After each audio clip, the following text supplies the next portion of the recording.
Welcome to Just Business Talk. If you ever thought about franchising your business, this episode is for you. We have got Ken, Rostron and Julie Waites from franchise company, real pros who have helped businesses scale through franchising.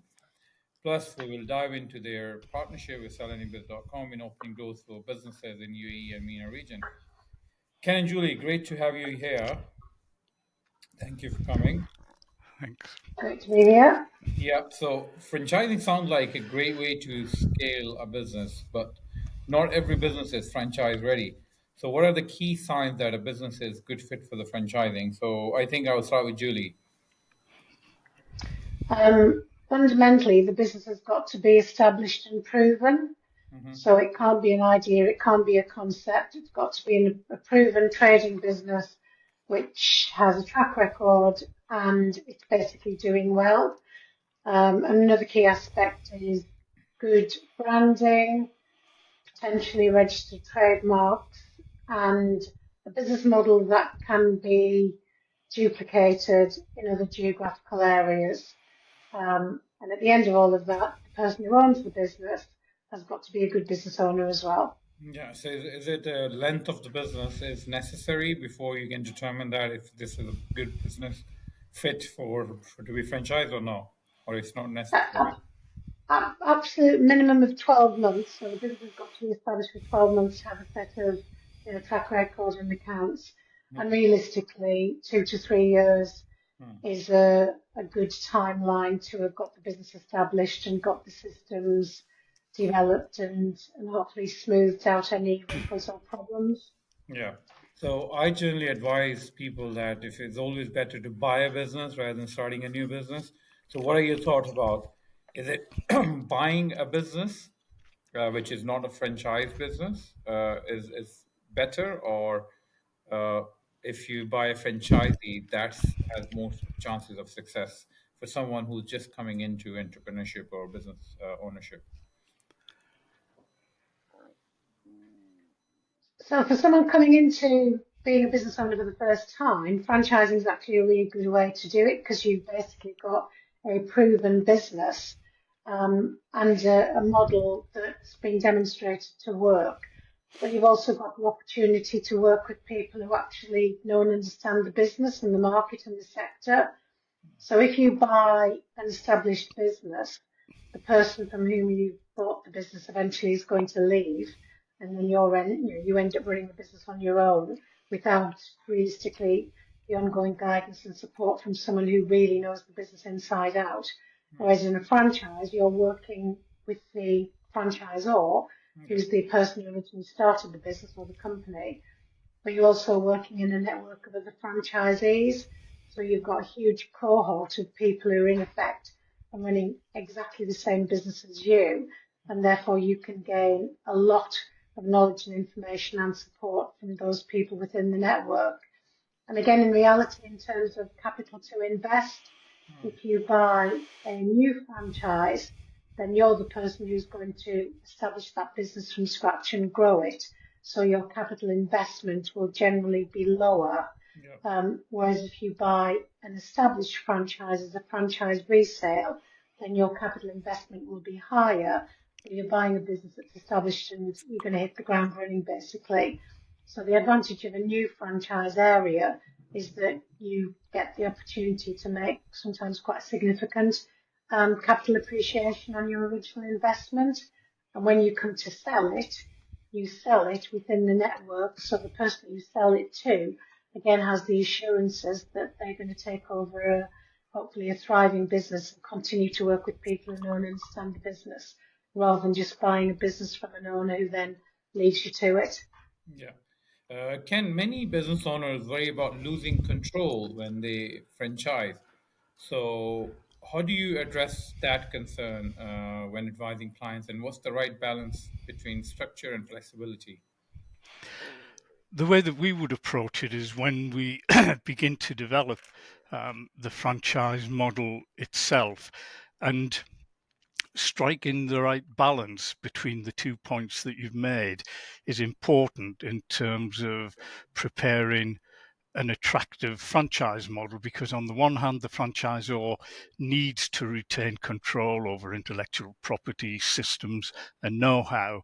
And on the other hand, the franchisee wants to feel as if they have some degree of control over their business, which is how most franchisees see the relationship. I think from our point of view, working to best practice helps, but also I would say that from a structure point of view, that comes from the franchise agreement and being drafted sympathetically or realistically, protecting the franchisor and all of those things, but allowing the franchisee to put some degree of, if you like, their personality, their feel into place. And the flexibility comes from the way that the franchisee actually implements the franchisor's know-how and operates the business on a day-to-day basis. It's not so easy to describe, but it is a really, really good point and a very important one in terms of, as I said at the beginning, getting a good balance with a franchise opportunity that is an attractive proposition, both as an investment and then the day-to-day operation. Yeah. Okay. And then in scenarios, but that concern of a business owner losing control and implementing especially if someone new to as a franchisor. So how do you, I mean, advise the client to manage the disputes if the operational standards or best practices are not followed by the franchisee. So how does that work? So I assume this would be go long legal battle for a business owner to implement the standards, because obviously if the franchisee is not following the best practices, it will bring a bad name to the brand. Yeah, that's certainly correct. I would say in my experience, fortunately, it's rare. In terms of the franchisor, as I said earlier, then they have the franchise agreement and the operating manual, which will give them the degree of control they need to have. And as you pointed out, that's for the benefit of the whole network. But when it comes to problems or issues, then you'll find in any good agreement, maybe with the exception of only one or 2 points, there are remedies in place to rectify the problem. And the franchisor would normally be working with the franchisee. Usually, in my experience, it's additional training that's needed or a little bit of help if it's a technical point, depending on the business model. But generally speaking, the relationship works well. Right. And I guess, Julie, sorry, they have to just find, a grown-up and common sense way to solve any disagreements. And yeah. fortunately, as I've said, that is the case. Julie, you and the franchise company has helped countless brands grow. What's one standout success story that showcases the power of franchising during your career? Would you like to share with our listeners today? Well, there are lots of successes in terms of the different organisations that we worked with, thankfully. Probably recently, in terms of established businesses, there's a fabulous organisation that we worked with called Little Dessert Shop.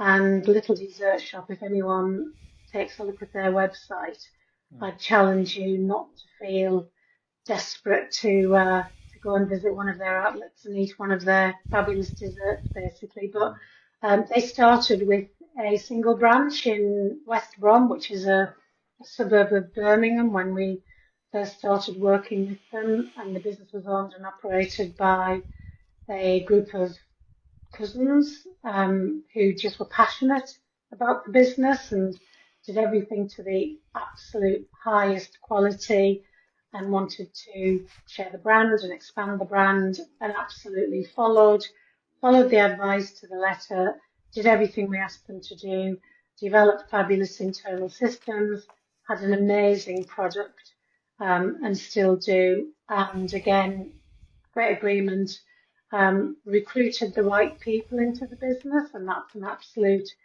prime de facto requirement that when you get to the stage of bringing people into the business, you have got to take a recruitment process. You cannot just bring anyone into the business because they want to do it and they want to do it and they've got the money to do it. They've got to be people who share your brand values, your business values, your business ethics. And they've successfully franchised across the UK and internationally, and they're moving into hundreds of outlets, which is great to see, basically. So yeah, they're a prime example. And then on the other side of the coin, we've got relatively small companies that we worked with, and a great example of that to look at is a business called The Cat Butler. Okay. And The Cat Butler is a service that looks after people's cats in their own homes.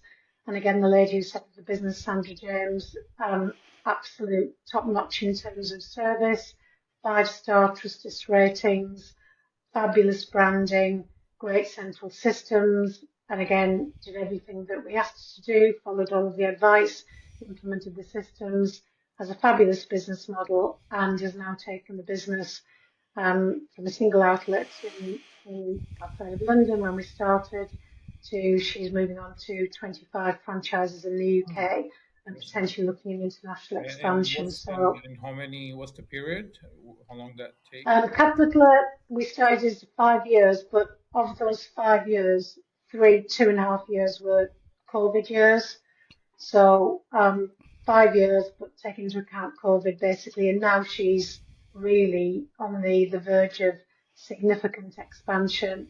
And again, I think the other point to bear in mind with both those examples and lots of the companies we work with is the capital value of their businesses has increased quite significantly and will continue to do so as they grow and develop and bring more people into the business as their franchisees. All right. Great. So, Ken, when a business comes to you wanting to franchise, what does your process look like? How do you ensure they are set up for success? We have an approach to creating a franchise model, but I guess at the start, we're looking to a point I made earlier about producing a franchise model that represents an attractive investment and benefits for both sides. But we have a 3-stage approach, which has been used for many years. When I joined the franchise company, Julie was using the same process, which is a 3-stage process that begins with a very detailed and in-depth business review with the client. We also need to understand what the client requires in terms of how they see their business, their franchise network developing. And so we begin with creating a franchise model, as I've said, that's attractive. And we start with the financial side to make sure that works for both sides. Then we look at the operational details that we need so that the business runs smoothly and a person from outside can come into a business model that's been replicated, and by following the rules, the recommendations, the methodology, they can begin to operate the business. And the 3rd stage is helping the client to recruit the first few franchisees.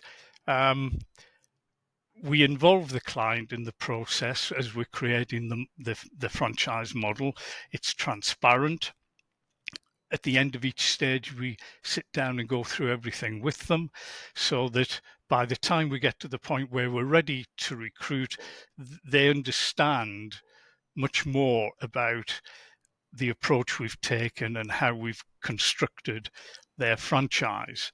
And I guess then that leads on to the recruitment side, and that's something that needs, great attention when we get to the point where we're ready to launch the franchise into the marketplace. Yeah. All right. Okay. Julie, you mentioned earlier about choosing your franchisee wisely. So, franchise recruitment is a make or break factor. What's the biggest mistake businesses makes when choosing franchisee, and how can they get it right? First of all, a lot of companies don't have a process. So when you are recruiting a franchisee, it's similar to recruiting someone to come into your business. You have to have a process for people to work through. And you have to share that process with the individual, because most people going into franchising haven't done that before. They might have applied for many jobs, so they kind of understand the recruitment process to apply for a new job. They don't understand the process of franchising. So there's got to be a process. That process has got to be supported with the relevant documentation that's required. And then it really is about selecting the right individual for the organisation. And in order to do that, you need to have a profile or avatar of the type of person that you believe will be successful within your organisation, either based upon your experience of running the business or the experience of having other franchisees within the business. And then fundamentally, you've got to be prepared to turn people down if they don't meet that profile, if they haven't got the skills, experience, knowledge that you're looking for, or very significantly, if they don't have the right attitude. So at the end of it, you can, provide all the training, provide all the support, have the best business model. If someone comes in with the wrong attitude to that business, it will not be successful. So recruit for attitude, train for skill, and support for experience and knowledge, basically. Right. Okay. So, having money alone is not enough for a franchisee. So you can't decide. Okay, if someone walks in with say, okay, I can fund that venture. That doesn't make him as an ideal franchisee.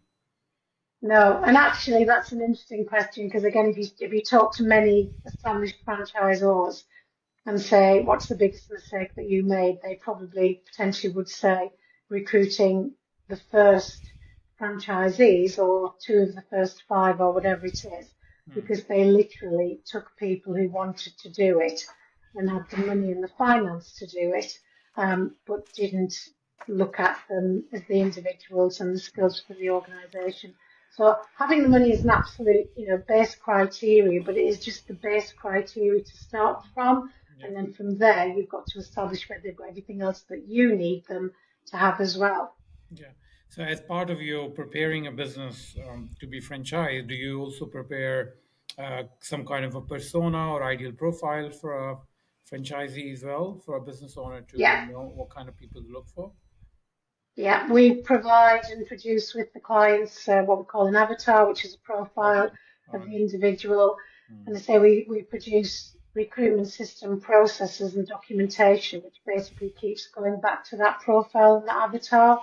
So they're working through, simplistically, they're scored against that avatar, and ultimately at the end of it, there has to be an informed decision from both parts about both parties whether to proceed or not. And again, in terms of all of that documentation, whether it's the questionnaire to begin with, whether it's the profiling system, whether it's the formal offer letters, etc., that's all part of the process and system that we have clients to prepare with them and work through as they recruit the first franchisees. Right. So you both worked on franchise model across different industries. So are there any industries where franchising works exceptionally well, and the ones where it's tough, or it doesn't work, the franchise model? Franchising works really well aligned to service provision. Yeah. So, most businesses, whether it's a retail business, whether it's a service business providing services to someone's home, whether Mm-hmm. it's a service business providing service to a workplace, um, there is a high element of service involved.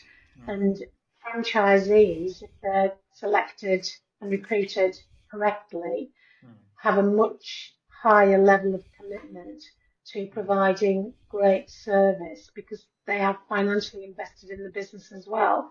So, in broad brush terms, franchisees will always go the extra mile.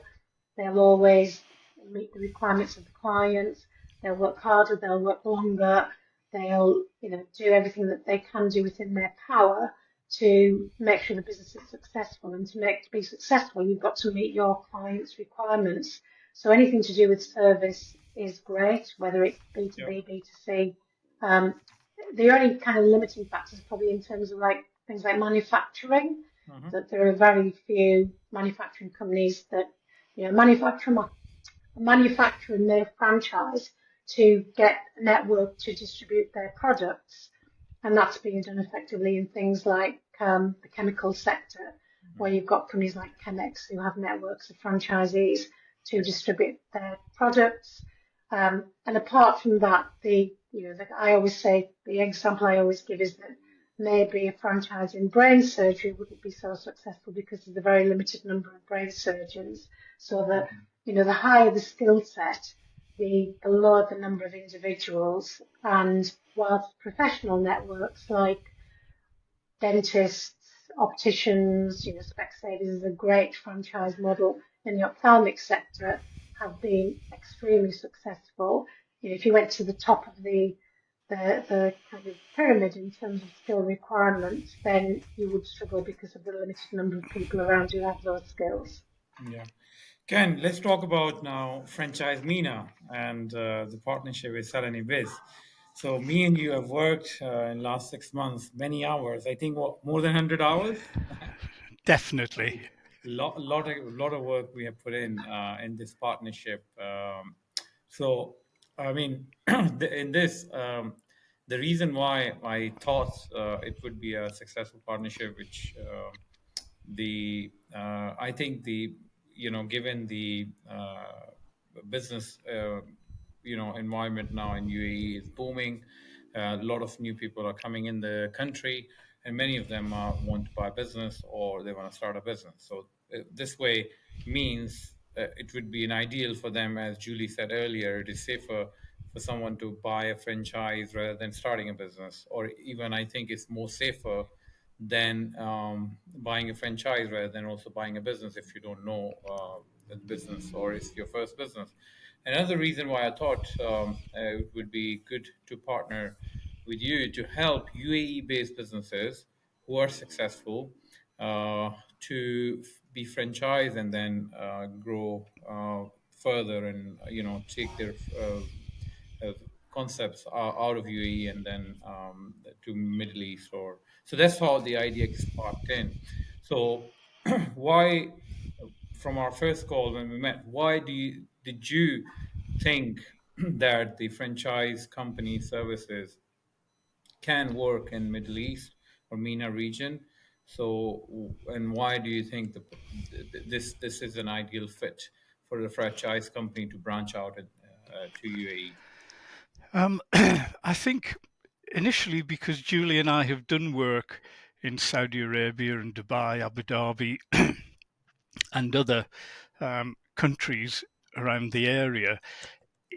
Certainly, also, I have one or two friends who currently work in Dubai and have nothing but good things to say about it. And whenever we speak, have no real intentions of coming back to the UK in the near future. I think they may well eventually, but they're certainly very happy, established, uh, some with families, and so it it was a really interesting area. And as I said, because we've done work there before, we were aware of the opportunity. I think the main reason as well is, in a way, it's a little like franchising, isn't it? It's choosing the right partner, and that works both ways. But the Sell Any Biz service fits well, I think, with what we do, especially when it comes to recruitment. And so it was an opportunity for us to partner with you. And so far, I hope you would agree that generally it's gone very well. The opportunities are coming along, but what's really important as well is, again, like any franchise, we've got the systems, we've got the methodology, we've got the experience, but that needs fine tuning, Yeah. whether it's in Birmingham, Newcastle, Dubai, Abu Dhabi, wherever. And so that's the important ingredient, the local in inverted commas. Um, and I felt, and Julie agreed because we discussed it, but certainly having an existing business, and it is different, but there is a very close similarity, I guess, with what you do in selling franchises.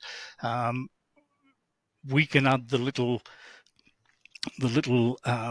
parts that that will help you, but that was the reason. It needs someone to understand the local market, the local culture, any regulations, all of that. And as I said, so far it's turned out to be um, a good decision to partner with you. Yes, I think I see more and more opportunities are coming. More people are, as we are putting this word out that okay, hey, we're providing these services. So more people are curious to know about. More people are asking, and yeah. So I saw one of your LinkedIn posts. I think a few weeks back where you mentioned many UK businesses wants to grow into MENA region. So the desire, which I also feel that many businesses want to come out here. So what is your take on it for existing franchisee or an existing successful business? How can they come into the market in UAE and establish themselves? You mean from outside of No, yeah, the? from UK to UAE. Yes, yes. Um, You well, posted something on LinkedIn which shows some yes. activity. what what we've done previously with our office in Istanbul is created stepping stones to help people who want to set up a business in the UK from Turkey to do that.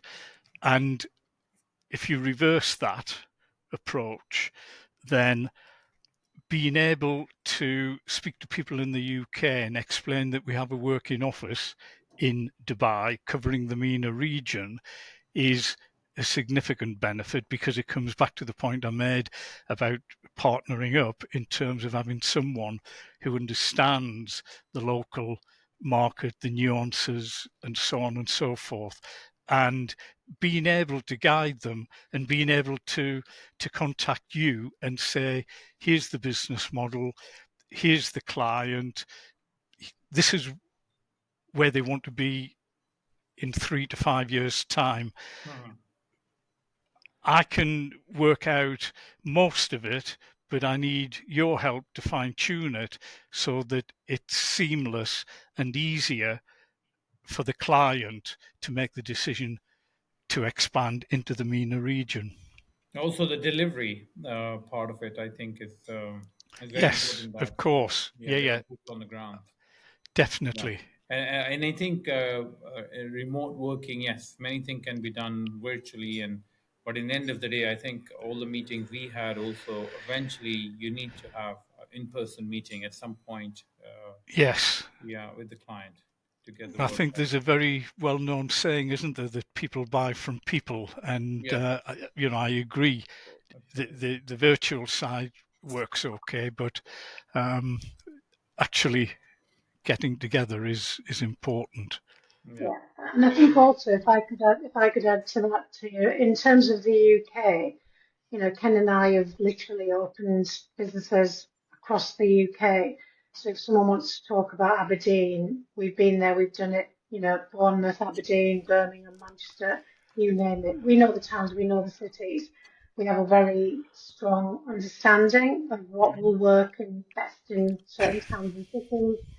And we always advise our clients on what we call the path of least resistance, which is, go for the easy wins first, go for the low hanging fruit. When it comes to the Middle East, if we take the little dessert shop as an example, you probably now kind of thinking, yeah, these are the locations that would work in really well. I can see that, in these centres, etc. Whereas we don't have that local knowledge. Obviously, you do, and likewise, Extreme the cat butler, in order for that business to be successful, people have to be obviously looking after cats and pets in their own homes as they, wish to do so. So you've got that complete, more in-depth understanding of the suitability of that particular business model for your market and your sector and your clients, which we don't have. So it's that joining of skills and knowledge and local information and local understanding, which will prove to be successful in the MENA regions as it has been in Turkey and Istanbul and the areas that are covered from their office as well. Right. Julie, franchising has evolved over the years. So, what's one major trend shaping the future of franchising today? Two key areas. One is systems. So, historically, when franchising started and has always been described as a business in the box was literally a physical box, and the systems were hard systems in physical boxes that people used to get out and replicate in their local areas. Now the box is a virtual box. It's held centrally by the franchisor, or it should be, and everything is in that central box of systems that a franchisee will need to operate the business. And obviously, as part of that now is the huge growth of online comms, whether it's the website, whether it's the social media, whether it's the system for database management, whatever it is, basically, all of those systems and functions can and should be held centrally by the franchisor. And franchising has become, to some degree, what we call a plug and play, which is literally, you need a laptop, we can get you on board and up and running with training within a matter of days because we've got all those central systems and we know how to replicate. So systems is definitely a key part of the change. And certainly in terms of the UK, the other key factor is now increasing amounts of resales.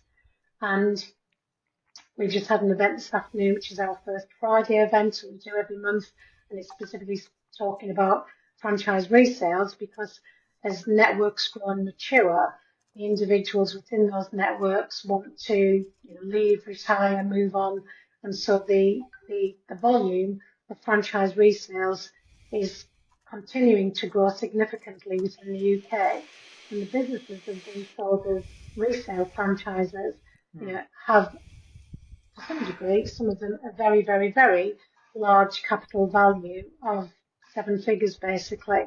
So that's a growing sector within the UK, which again will come to other markets as they grow and develop as well. The people who do really well from franchising are the people who get into the new networks at the beginning and take the kind of key areas, plum areas, grow and develop them, and then ultimately when they want to sell, they can sell for significant amounts of money, basically. So how does that work if someone wants to resell it? So they need a consent from the franchise owner, or Yeah. they can sell themselves? Yeah, the franchise agreement should contain, significant clauses which refer to the sale of the business, and fundamentally the person or the individual, the organisation that the franchise is sold on to has to meet the recruitment criteria of the franchisor at that moment in time. So going back to the conversation earlier about recruiting new franchisees, a new franchisee who wants to buy an existing business has to have the money, but they have to meet the recruitment criteria at that moment in time. And they also have to have the ability, skills to take on what is an existing business and, if you like, hit the ground running rather than building it from scratch, which is a new business. And all of that should be covered in the agreements and the manuals, and again, built into the process right at the beginning so that it is there as a mechanism for when a franchisee wants to leave, and it's exit support that's provided in the same way that the induction training is provided when they're coming into the business. Right. Okay. Got it. Ken, for business owners considering franchising, what's the best single piece of advice you would give them before they start their journey? I think the first piece of advice, which is repeating what we've said earlier, would be that the business model that they're looking to franchise is tried and tested, and that they have evidence of the performance of the business. I think also they need to understand franchising and the relationship between the franchisor and franchisee, which goes back to one of your earlier points. And then finally, I would say again, profile of franchisee. I guess from the franchisor's point of view, it's unusual to find a prospect who gets 10 out of 10 in terms of ticking the profile box. But without doubt, and I'm sure Julie would agree, compromising too much for the sake of bringing in, some capital from the startup package can be counterproductive. And if you bring someone into the franchise network who doesn't fit, they can be disruptive, and it'll end up costing you money because of the time you spend either dealing with the problems and remedying them, or whatever. So definitely, choosing the right people to partner with is one of the critical aspects of creating a sound base from which to expand. And those first handful of franchisees often become your best salesmen, because they can give testimony to the training, to the way that they were dealt with on the on the recruitment. So yeah, that would be it. Okay, great. Julie and Ken, it has been really wonderful, eye-opening conversations. Before we wrap up, if anybody wants to get in touch with me, with Ken or Julie, you can go and visit franchisecompany.co.uk. This is our UK website, so you can find Ken and Julie there and get in touch with them, email them if you want to get into touch with me, and if you want help in MENA region or UAE particular, you can go to franchisecompany.ae. That's our UAE website. So, and get in touch with me, write me an email, and I'll be happy to discuss your franchise goal. We're going to work in partnership with the franchise company and Sell Anybiz. So, Sell Anybiz will primarily work on a recruitment side, and the franchise company will primarily work on consultancy and preparing businesses to expand. So let's see how this partnership goes on. Also, we have a webinar every Friday at I think 7 p.m. UAE time, which is 3 p.m. if you're someone still considering franchising a business. So you can find it on our LinkedIn page, where Ken has gives quite an extensive presentation, step-by-step guide how you can get ready for your business to be franchised. Thank you so much. So this is for Just Business Talk signing off. So please follow my YouTube channel and listen to this podcast on Spotify or wherever you get your podcast from. Thank you.